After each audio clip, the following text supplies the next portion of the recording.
whose company's success will be determined really by how employees, customers, and stakeholders perceive their brand in a time of increased transparency and scrutiny. There's a need now more than ever for CEOs to become chief advocates of their brands, and they can't just leave that to the marketing department. They can't just say, oh, they've got that. A good example of where a CEO really botched, I would say most recently, would be the Volkswagen ad that went out. Nobody seemed to have blessed or seen, which had significant racial slurs suggested in it, and was a major embarrassment. Well, at the end of the day, that CEO is held accountable. I mean, he could point at his marketing person, but at the end of the day, it's on his or her watch. So without moving too fast, this is just a quick slide about me.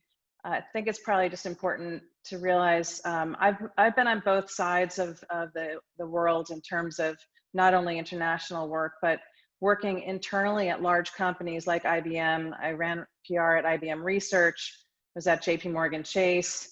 I handled all the Lab Morgan incubator companies where we spun those off, done a ton in crisis communications. So was in New York City for 9/11 and helped to handle all of the external and internal issues and communications around 9/11.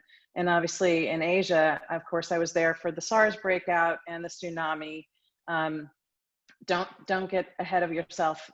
Crises do not follow me, but I happen to be really good at addressing them. So I'm also a contributor to Forbes, and you can check out some of the articles there. I tend to not write about PR. I write about what I'm seeing happening with CEOs that I'm working with every day and what they are faced with. So we'll jump right into the number one topic, community engagement. Community engagement is a topic that is often shoved over to communications and HR or some culture committee, and the CEO is barely involved. And so that is a big change. CEOs need to embrace community involvement, and they need to structure and invest in building out their company to support that. So sponsoring one event, like the Komen Walk, is not enough. That's like old school. We've come a long way over the last 50 years when it comes to the expectation of employees and even customers when it comes to community engagement. So it's important to recognize that being on the chamber board or getting involved with the vertical community that you're aligned with, and also doing good work in your own backyard, is super important. There's no more letting HR and communications handle it and not being visible. CEOs need to show up. This is something I've done in Asia with the chairman of JP Morgan Chase. I noticed that most of our competitors were basically just sending junior assistants out to any of the charity events that we were going to, or any of the community events. So when it came time for us to do something with the Ronald McDonald House, I had all of the senior management show up and paint the mural at the Ronald McDonald House with their families. And that made a huge statement that something was changing within our culture, that it wasn't just getting pushed to junior people to show up. It was at every level. And so that's incredibly important. So it's not only community involvement that's crucial, it's crucial for recruiting purposes. Employees generally want to be part of a company that they can be proud of. And it raises the company morale when you actually have community involvement. And it also gives your employees an opportunity to go off and do stuff, a day off, but a day off to do something really amazing in the community because the company has endorsed it. So don't forget that community involvement also means employee involvement. And so how CEOs are communicating to their employees, what channels they're using, and how they decide what kind of community engagement they want to be involved in should be a two-way street. It should be a conversation with employees so that you're finding out what they really care about. I would say during the last few months, I think our CEOs have been communicating more and more with employees than ever before. And I have seen CEOs actually realize, I didn't know my employees as well as I thought. I'm hearing some really cool stuff. So that's really important. They're opening up the channels and making it a two-way street. An example of when things aren't going well would be if you're doing something really wonderful externally, but internally your communications with your employees is completely different, you will be found out. There is no, one way outside, another way inside. And so we saw that with Away luggage, where, as you can see on the slide, the co-founder and announced resignation, and then of course the board recanted on that, which makes it even more confusing. But externally, the customer saw this as such a cool brand. Their Instagram looked amazing. They had so much going on externally that looked fantastic, and suddenly the employees started taking Slack commentary and posting it for public to see that this was actually really a toxic environment. My opinion is that should have been found out a lot sooner and addressed much earlier.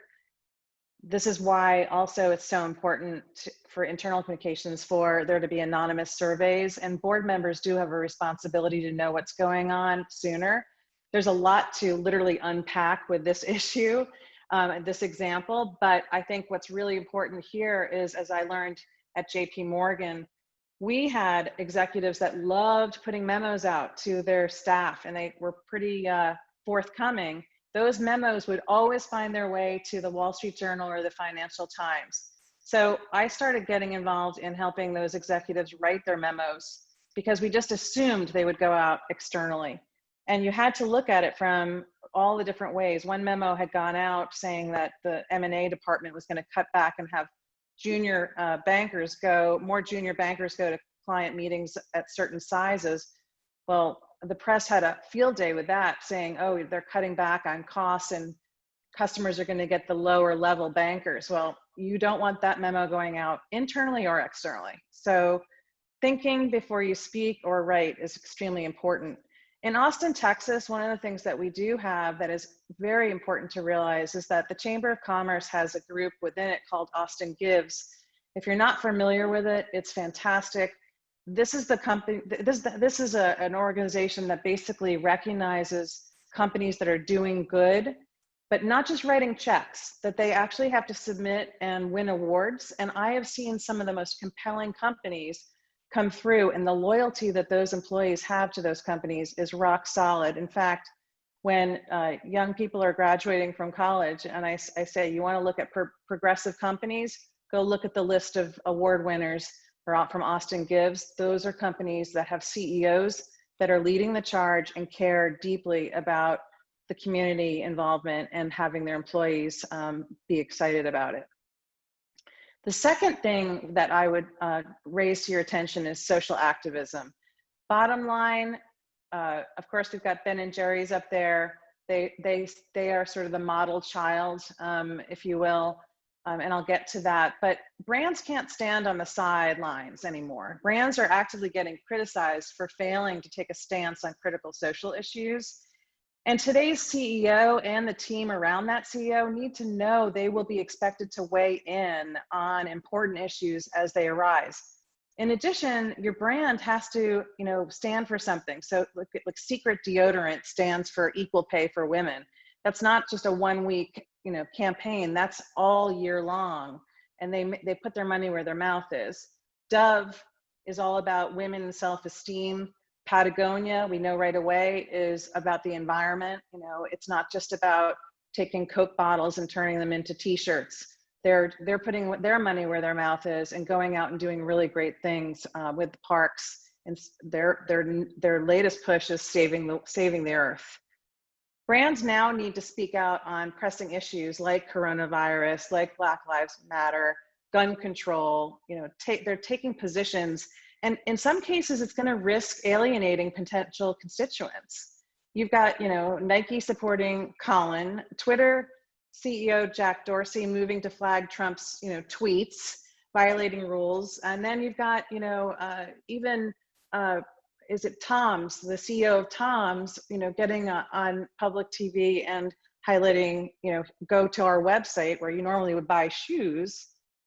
And it's, we want you to stop gun violence and talk to your politicians about it. So in the end, what they're doing is what's right for their brands and what they're willing to give up. They're going into this with their eyes wide open, making some pretty bold statements.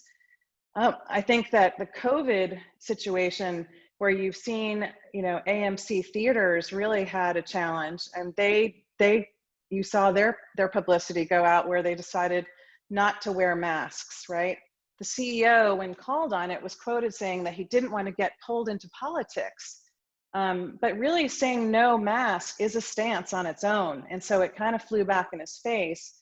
So being corporate social responsibility for him, you know, is probably a big conversation. It's almost turned into a crisis for them as a brand. I would love to kind of consider the juxtaposition of the scenario. During Black Lives Matter, a CEO goes silent. He doesn't issue any communication to employees. Suddenly HR puts out a hollow statement on company values. Or worse, HR decides they're tongue-tied on the language, and they send out an all lives matter note without getting the CEO to weigh in, or a sensitivity editor. That's a challenge. If you're an employee in that environment, you're sitting back going, oh my gosh, I wonder what my CEO thinks. I wonder what's going on. Why haven't we done anything? What has been much more authentic has been the CEOs who acknowledge that, hey, this is uncomfortable for me. I don't know if I have the right words, but here's how I feel. And I might step in it, but I want to make sure everyone knows where we stand, where we draw a line in the sand. So there's a backlash when company leadership does not take a stand. So there's an authenticity gap as well if you take too far of a stand and you're really not able to back it up. So there's a fine line there, and that's very, very important.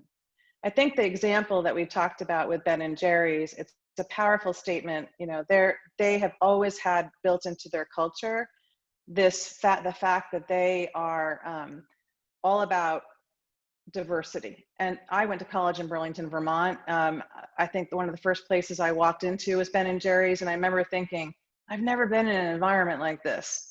This feels different, especially in Burlington, Vermont.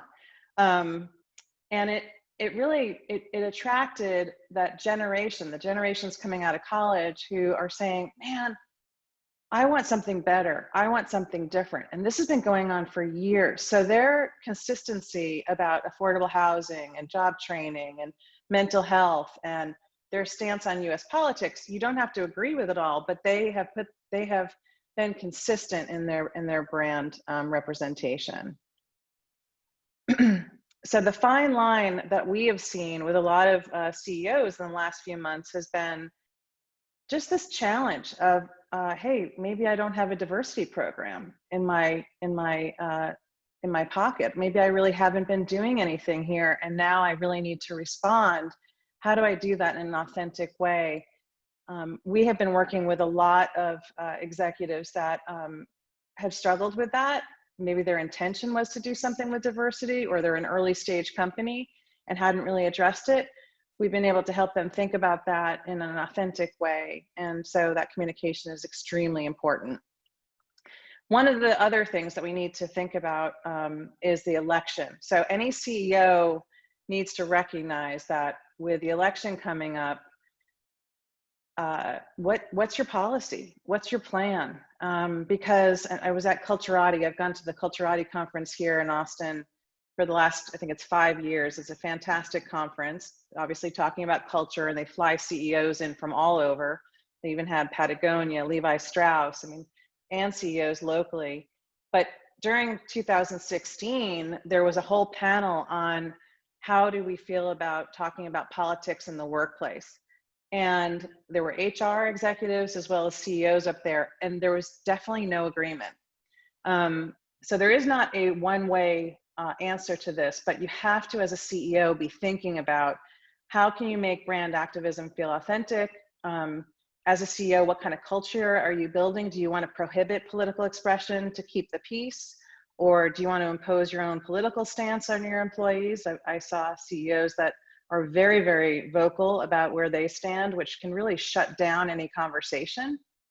So you have to be cognizant of your seniority as a CEO or even as an executive. If you're very vocal about what your political stance is, if it shuts down your employees and they start to not want to feel comfortable or that they can have open conversations, it can alienate your employees. So being able to know that you can have healthy debate. Do you create a safe space for a thoughtful debate about what's going on? Or do you give your employees room to have that voice? Also, a big one is, how do you help your employees prepare for conflict that could happen with customers or investors, or how to avoid that type of conversation with those constituents. So those are all things that CEOs absolutely need to be thinking about now, so they're not on their back foot. And I think that's really, really important. Code to College, we have as a great example under social activism. I think it's a great example of how you build, they've done a great job of getting connected with companies and helping companies be part of social activism. So right now, their latest platform is for the 2024, they're raising funds to help Latinx and Black women who are looking to get into the STEM workforce and the mentorship. And the founder of that is here in Austin, Texas, and he is incredible. And he also works with the high schools, and there's loads of opportunity for employees as well as companies to get involved in that. I think that the other example is Facebook. We've highlighted, the Stop Hate for Profit is going on. You've got 160 plus companies that are pulling their advertising dollars because of the hate speech. Those are the types of things that you have to turn it around if you're a company. So we can go.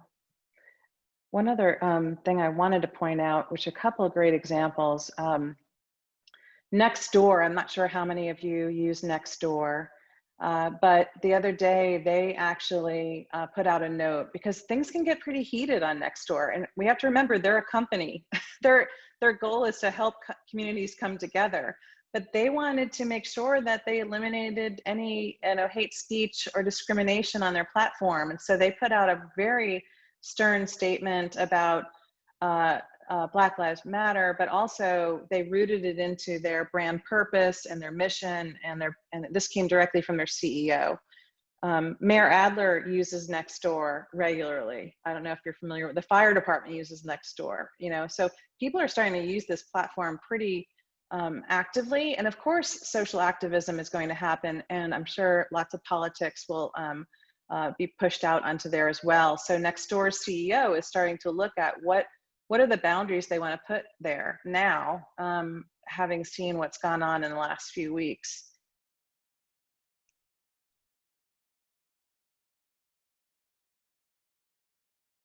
So the third example would be value-based recruiting and culture.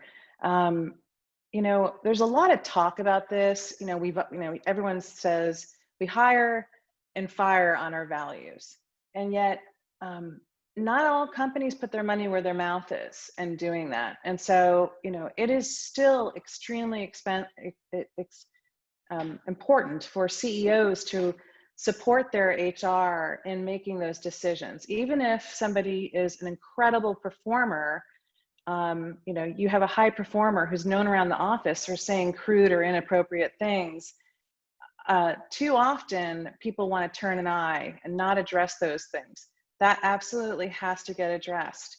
When you don't address the things that are ugly, they're going underneath your roof, it erodes the culture every day, and it makes people want to leave. When you actually address things head on in a classy way, you are voting for the people who are there, the people you want to stay. And so culture committees and corporate social responsibility committees, those are really important for CEOs to see and come and congratulate.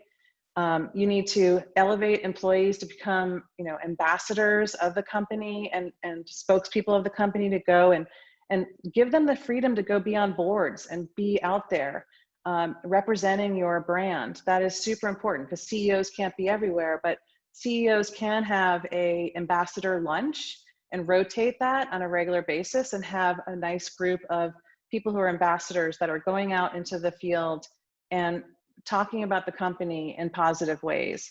I think that is extremely important. It's not just HR's responsibility to handle that. That's a partnership with the CEO and HR. And it's also a partnership with communications, because whatever we're putting out there needs to kind of hang together and hang together well. I think a great example would be most recently, Alexis Ohanian, he's the executive chairman of Reddit. He asked that his board seat be replaced with a Black candidate. And so Reddit followed up right away and appointed Michael Siebold, the CEO of Silicon Valley startup accelerator Y Combinator. So, you know, they were talking about making changes over at Reddit, and they've also made a lot of other changes, including also, as I'll get into it, they've also pulled all hate speech off their platform. So they're really making sure they're being consistent in all aspects. The fourth example is one that is so often just overlooked. Sales communications often is this area that's like, oh, they're siloed, they've got a budget, we're just going to let them handle it. But your sales team can, if they're siloed, that is a thing of the past. Your sales team can go rogue easily. Most recently, I had an example where I was working with a company that had a fear that somebody had contracted COVID. And one of the things that happened was the sales force realized, oh, well, maybe our product might get delayed in getting shipped. And one of the people started writing a note to send out to their customers that said, we think so-and-so's grandmother's brother's sister may have had COVID, and so therefore your product might not get to you for 2 weeks. What kind of nonsense is that? I mean, so not all salespeople are cut out to write memos in crisis situations. And so we got in there, and you don't want to be creating anxiety for your customer. Also, it was a lot of dirty laundry that wasn't even accurate. And there wasn't any definitive date that we could say that the product would arrive. So we needed to kind of step back and really help them with their messaging. So this is kind of an example of kind of something that could have undermined all the positive communication that was going on if a salesperson popped something out that was a hot potato that really kind of got spread around or got posted on Reddit or posted on social or socialized with more people in the community. It would have been terrible. So having communications actually work very closely with the sales team, that's kind of somewhat of a negative example, but I have a really great personal example where when I was at JP Morgan, one of the things, if you're selling an M&A or a bond deal, you're competing with other American banks in Asia or in New York. You're competing on really selling a product. It's an M&A or a bond, it's a product. And differentiating is not easy. So one of the things we did was we actually sat down with the bond team and helped them really think about their customers in a more thoughtful way. And we looked at what the reputation of the sovereign of a certain country, what their reputation was domestically and foreignly. And we actually showed them and then made recommendations on, we built this into the sales deck, what kind of things they could be doing PR-wise leading up to the bond deal so that the bond deal would be received well.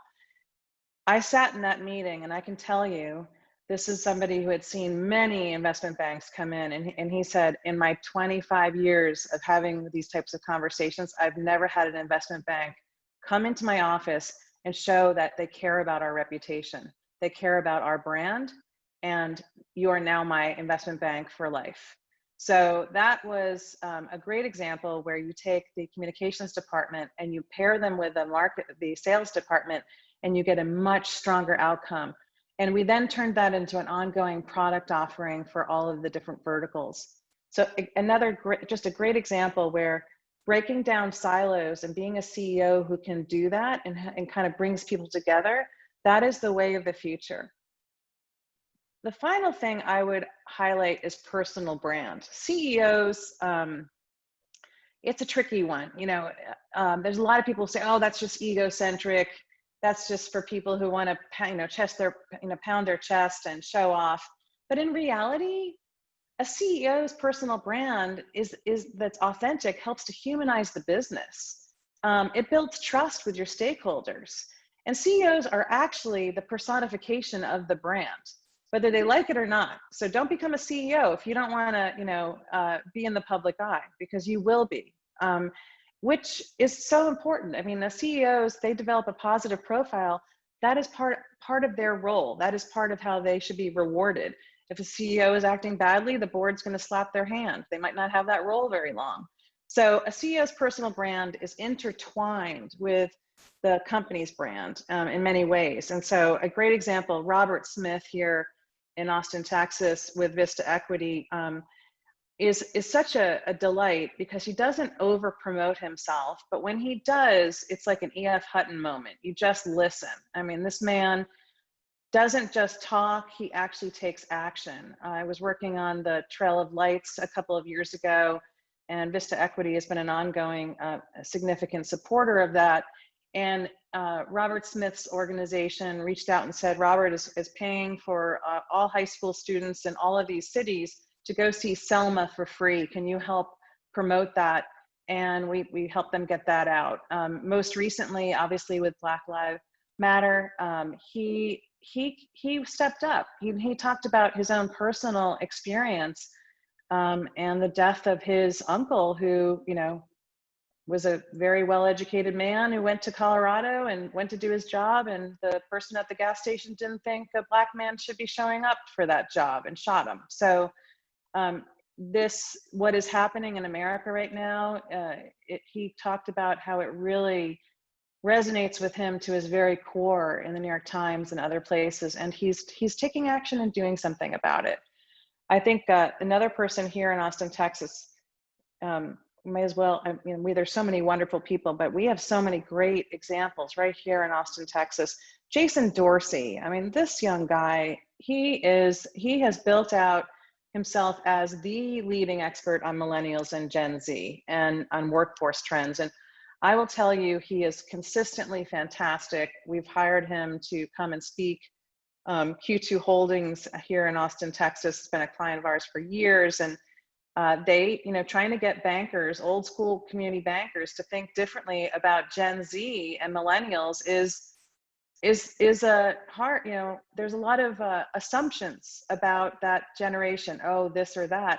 He helped to take those barriers down and really make it possible to help create connections and rethink the way the banks are communicating with these generations. So cultivating the brand of a CEO takes work. It's not overnight. And it doesn't necessarily mean you have to put, not everyone needs to write a book or start their own podcast. There are ways to start to do something really cool and gently start to do something and make sure it's authentic. I'll leave you with one final thought. CMOs are becoming more and more crucial to the C-suite. And we're seeing that across the United States, of course, and abroad. But it's becoming so much so that I'm actually seeing CMOs become CEOs. And even Armorall, most recently, their CEO stepped back into the CMO role because he said, this is a brand that's all about brand, and I want to be more actively involved in taking that forward. So I think that's pretty compelling to see that all of these elements that we just covered off on, when they work together, they bring your brand forward so much stronger, and it is well worth the investment in time. If you are sitting with a CEO at any size company, it's worth thinking about these things now versus being on your back foot and reactionary later. So I appreciate your time today, and I would love to answer any questions. Obviously, also, if you want to send me any personal notes, feel free to do so. My email is kathleen@redfancommunications.com. Oh, there I am. And I was in a co-working space in that picture, and I'm sure everybody's wearing a mask there now. So We have a question for you, Kathleen, from Go Eric for it. Hoffman. He says, are there any real efforts toward triple bottom accounting by large companies and tech companies? Triple bottom accounting? Eric, that's, what are you referring to exactly by triple bottom accounting? Oh, yeah. Triple bottom line accounting is not just profit, but social and environmental accounting. Yes. You know, like Jamie Dimon at Chase has been talking a lot about it, Yeah. and we're not really sure how sincere Jamie is about it. That's a good question. I'm a former journalist as well. So one of the things I do with executives is I make sure if they're going to say something, they better show that how it's going to happen, right? So we saw Wall Street talk about, and Goldman Sachs talk about not supporting women, boards without women, which seems really arcane to me as a woman, because that should have been like obvious forever. But I do think that it's a great idea. I'd like to see the balance sheet on how they're planning on doing that. And if I were on the board or an investor, I would be asking and freely sending Jamie Dimon a note saying, I'd like to better understand how you're going to showcase this and do this. I would say he probably is serious about doing it, because I do know his head of communication, and she's a pretty tough lady, and I don't think she's going to let him get off the hook. So I can get back to you on that. In fact, even check in with her personally if you'd like. Sure, that'd be great. Thank you. We have another question for you, Kathleen. From the latest CMO survey, there is showing that marketing budgets are on the rise, reaching an 8-year high. Is this still true in the current COVID environment, from your experience? You know, that question is fascinating. I mean, when COVID happened, I will tell you, there's plenty of companies that went into pulling all their money back because their investors told them, you got to cut spending, and so there was an immediate reaction for a lot of companies to make those decisions and see about PPP. But the companies that are bold and are using their marketing dollars differently are the ones that are going to really come out strong. And I am seeing plenty of companies start to loosen up their marketing dollars, but they're doing it in a different way. They're going back and reevaluating, events are off the table. All these, many large companies and their sales teams are counting on going to conferences all over the world, right? And a lot of companies lost tons of money on that, where they weren't refunded on the conferences that were canceled. And so heads of marketing are definitely looking at taking their budget and being a lot more creative with that, and doing virtual events, coming together partnerships. It's really, and also thinking about the sales team and thinking about, and really connecting with that sales team, not just going into a vacuum, but connecting with the sales team and the CEO to find out, okay, here's what the landscape looks like. What are some really creative ways we can get our sales team in front of customers in unique ways? And so I think budgets are going to go up. I also think there's people are struggling with, they're sick of Zoom. I apologize, we're on Zoom. I'd love to see your faces, and I look forward to doing that at some point. I'm also glad I'm not wearing a mask right now, so I can talk a little more freely with you though. But I think that it's so important to realize that marketing dollars are going to continue to loosen up. There are companies that are getting big funding. We just did a $14 million round for a company yesterday with our client Build Group. We're bringing another company public in August. So don't be dismayed. Recognize that there's some really good stuff there. I mean, and then also be empathetic. And on the restaurant front, our friends here, we're in a foodie town. They are suffering. They're suffering greatly.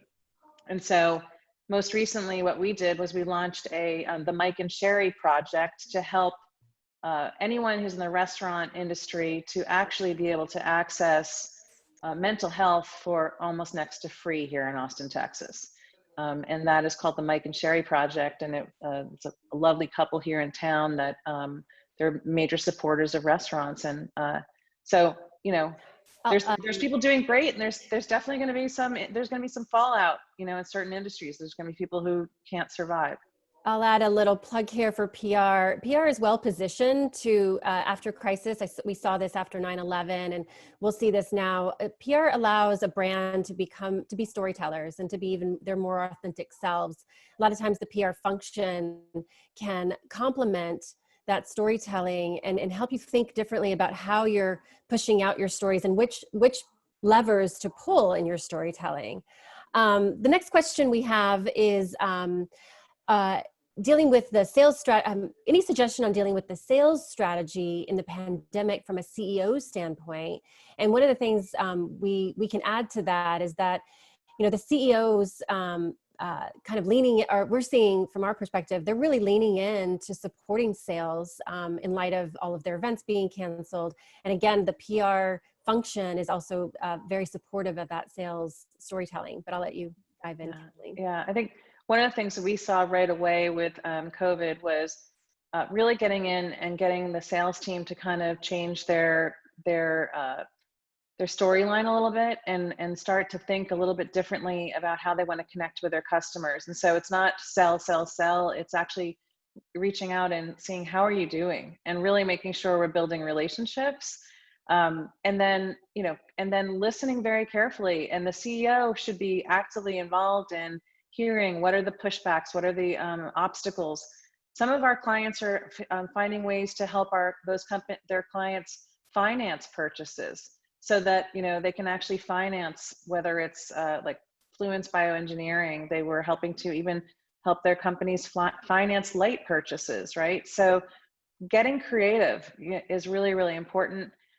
CEOs as well, I would say internally, one thing I would add that I have been hearing that's not great is that CEOs in this environment where we're working remotely, there's a tendency, instead of showing compassion, it's like, we can't wait to open our office again. We can't wait to open our office again. But the CEOs that I've seen that have been going around and doing little group chats with the different groups within their company to see how people are doing and see how they're feeling, that has gone a long way, because, you know, people are being impacted and someone may have lost a partner may have lost a job, someone might be sick. Showing compassion right now and really connecting, picking up the phone, which is something people don't do that much anymore, so much texting and everything, picking up the phone and talking to somebody is super, super important. But the sales team and the CEO should be huddling together pretty regularly, more than they ever did before, around like what are the obstacles that we're facing, and then finding creative ways to get around those obstacles, like the financing thing that I just mentioned. That's great. And that empathy and that connection might lead nicely into this next question, where about leadership. The question is, how do you talk about the direct effect and influence that leaders have on their teams, but also helping those leaders understand the gap between their perceived level of leadership, but their actual level of effectiveness? So that disconnect. So great. This is a good question. I've been talking quite a bit about it with different companies. You know, there's a lot of what we just talked about today is stuff that a lot of CEOs had maybe on their wish list, or HR had on their wish list, but it wasn't happening. And then, oh, now it's important, right? It should have been important all along. And that's the same thing with anonymous surveys about CEOs and their leadership. It's hard to take feedback, right? But you're going to, even no matter what level you are, if you're a CEO, I try to sit down with CEOs and say, look, let's do a 360. Let's get feedback, because the only way we can make decisions about what internal communications needs to change or how that needs to change is to look at the honest feedback, not the two people that are your cheerleaders, right? You need to look at the good, the bad, and the ugly. And so that's how CEOs grow, is having those quarterly surveys with employees that are anonymous, so that you can get that feedback is super, super important. And then be able to benchmark, okay, here's how we ranked, you know, at this time, and how are we going to do later? I do this at my own company. For example, we did a survey a couple of months ago, And I thought our benefits package was phenomenal, right? I was like, oh, good, we've got a great benefits package. We have two choices, and it really gives a lot of flexibility. And I heard back that the options were too expensive, and we pay quite a bit for the percentage. I won't get into it, but I thought, oh, that it's still expensive. That's good to know. So I went to my my benefits partner and said, can you help me? Can we add a third package so that we have something else in there that we can put forth? And it really it really showed a big difference in our survey scores later on. There was a real appreciation that we heard what was said, the concerns that were said, and we took action right away. Getting that feedback, I think, is what we are always encouraging our CEOs to do, is like start with the baseline and then show how improvement is. We have a comment from Kathleen McGill out of Seattle University. The business program has added a fourth P, which stands for purpose. And this is something, purpose is something that PR people know very well and something that we've been evangelizing for many years, but to see it incorporated into a business program and show that it aligns with, the Business Roundtable's definition of purpose is so enlightening, and something that is super encouraging, and one that we love to see more CEOs lean into. Absolutely. And I would say Roy Spence over at GSD&M has been such a proponent of that from such an early stage. If you haven't looked at any of his books or any of his talks, he's worked with the White House and other places. There's some great content to pull from there. So I appreciate that. I love watching. We're very close to the University of Texas, and I have taught over at the University of Texas some classes, and it's really fun to be working with the students that are coming out right now, and what matters to them. They are the future employees and the future leaders. And when you can make an impact now and change curriculum, it can make a tremendous leap for corporate America. Well, I know we budgeted an hour. We've come to the conclusion of all of our questions. If there's any other comments or questions, feel free to jump in. We have about 13 more minutes. And thank you all for joining. Thank you for your questions and your comments. Yeah, it's fantastic. I appreciate everyone taking time today to do this. I hope that you can bring back some of these ideas to your organizations. And I know it's a lot to take in. You can't do everything at once necessarily, but I believe that every company has an opportunity to assess and do an audit. And right now, with Black Lives Matter and with COVID, it has truly helped CEOs see, some things that they can change and that they can evolve. And any CEO that doesn't sit down with their senior team and kind of reflect on what can we do differently with our marketing dollars? What can we do differently with our internal communications? How are we really engaging our employees with their involvement in how we select the community engagement we choose to be part of? And what do our employees really care about? And when you can build trust as a CEO with the people that work for you, that is so important, and you have to be able to be open to hearing what they have to say. That's the only way to create a true bond. And when there's a true bond, it doesn't matter if we're working in remote places, right? There's trust. And when you can build trust, that's an everlasting thing. So I appreciate everyone's time today, and more than happy to talk to anyone one-on-one at any time. So I hope that you'll check out our website, redfancommunications.com, and sign up so we can stay in touch. We are trying to put out a valuable content and information to our list of people. So please do join us. One more question, Mimi, that just popped up about it's with our tech aiming to build multilingual. How do you suggest we go about putting this into our PR? Is that Albert? I mean, promoting that you're multilingual Abigail, technology. Abigail Rose. The main thing there is, one thing that's really cool. We are working with somebody who's doing that. She's actually creating translated videos for YouTube. So it's actually, she'll have like her speaking, and she has the translation in YouTube explaining, so it can go out to all executives that way. PR, from a PR standpoint, that's more marketing, but for PR, we actually translate press releases for our clients that are international. Certain markets require that. So Business Wire and PR Newswire both offer translation services.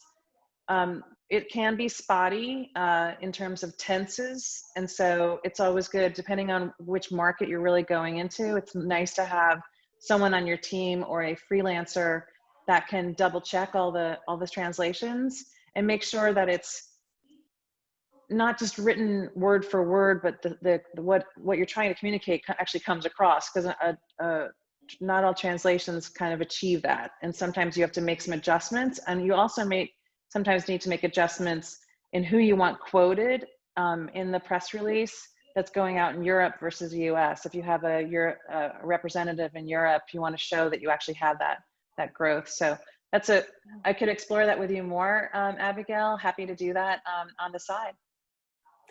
And one last question, it's kind of a fun one. This is a great story, actually, is where does the name Red Fan come from? Oh, goodness. Okay. So I was moving back from Hong Kong to the United States, and I had been told, you should start your own agency for a while. And I kept thinking, I don't want to call it Lucente Communications. That just doesn't work for me. It really, because it's not about one person. A fan has fins, right? So it's, great people, great clients, great partners, a great community. And when you bring that all together down at the base and it connects, it actually is where the nirvana happens. And so that's how Red Fan came to be, the name of it. It's also feminine and architectural, but strong. And so we're fanning the flames of fabulousness and communications over here with our Red Fan. So hopefully that's where that story comes. And then Dan has a question for us, is what is our opinion of tech apps that provide auto messages, sort of happy birthday, LinkedIn, I guess automating your way of connecting either with stakeholders? Is it not connective enough, or is it helpful? As you can tell, I like to talk, so when I see those, I love it because it's a reminder. But I do think it really helps people who are maybe awkward at connecting, and it helps them, in particular in the tech industry. My husband and I were joking the other night, and I said, hey, you should share this talk on LinkedIn. And he was like, how do you do that? So, and he's a wizard, at technology, but that's just not where he spends a lot of time. So, but I think it's important to try those things out and see how they're helping people connect. And I applaud it, for what it is. I think it's not everyone feels comfortable typing up a message. Although, and I also think during this isolation period where people can't get together, I think these things are probably more helpful than ever before. They might get annoying later, Dan, but right now they're okay. Yeah, anything that can help us be more connective. Absolutely. Well, hopefully you're having your lunch or off to have your lunch now. Thank you again for spending time with us this afternoon. And we look forward to connecting in different ways. Absolutely. Take care, everybody. Appreciate you. Bye for now.